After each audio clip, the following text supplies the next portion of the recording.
Hello everyone, আজকের ভিডিওতে রয়েছে একটি গুরুত্বপূর্ণ আপডেট। সেই আপডেটটি হলো জেআরবিটি থেকে গ্রুপ ডি রিটেন এক্সামের হাইয়েস্ট এবং লোয়েস্ট কাট অফ মার্কস প্রকাশ করা হয়েছে।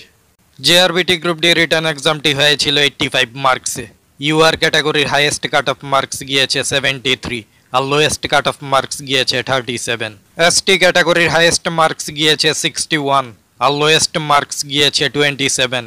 এসসি ক্যাটাগরির হাইয়েস্ট মার্কস গিয়েছে 70 আর লোয়েস্ট মার্কস গিয়েছে 37। পিডব্লিউডি দের হাইয়েস্ট মার্কস গিয়েছে 61 আর লোয়েস্ট মার্কস গিয়েছে 24। এক্স সার্ভিসম্যানদের হাইয়েস্ট মার্কস গিয়েছে 60 আর লোয়েস্ট মার্কস গিয়েছে 4। জেআরবিটি গ্রুপ ডি রিটার্ন এক্সামে ইউআরদের হাইয়েস্ট এবং লোয়েস্ট মার্কসের মধ্যে 36 মার্কসের ডিফারেন্স।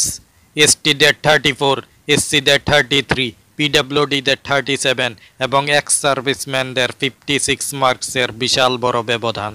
এখন প্রশ্ন হলো, রিটেন এক্সামে যারা এত কম নম্বর পেয়ে উত্তীর্ণ হয়েছেন ওদের কেন ইন্টারভিউর জন্য ডাকা হলো? এত কম নম্বর পেয়ে যারা রিটেন এক্সামে উত্তীর্ণ হয়েছিলেন ওরা যদি ইন্টারভিউতে 15 পেতেন তবু কিন্তু ওদের নাম মেরিট লিস্টে আসতো না। আর যেহেতু এত কম নম্বর পাওয়াদের ইন্টারভিউর জন্য ডাকা হলো সেহেতু জেআরবিটির উচিত ছিল ওয়েটিং লিস্ট প্রকাশ করার, কিন্তু জেআরবিটি ওয়েটিং লিস্ট প্রকাশ করেনি। কারণ ওয়েটিং লিস্ট প্রকাশ করলে জেআরবিটির কোনো লাভ হবে না, আর যেহেতু লাভ হবে না সেই কারণে জেআরবিটি ওয়েটিং লিস্ট প্রকাশ করেনি। তো এই ছিল আজকের গুরুত্বপূর্ণ ভিডিওটি। জব রিলেটেড গুরুত্বপূর্ণ আপডেটস এবং প্রতিযোগিতামূলক পরীক্ষার জন্য গুরুত্বপূর্ণ ক্লাস পেতে আমাদের চ্যানেলটি সাবস্ক্রাইব এবং জয়েন করুন। সবাইকে ধন্যবাদ।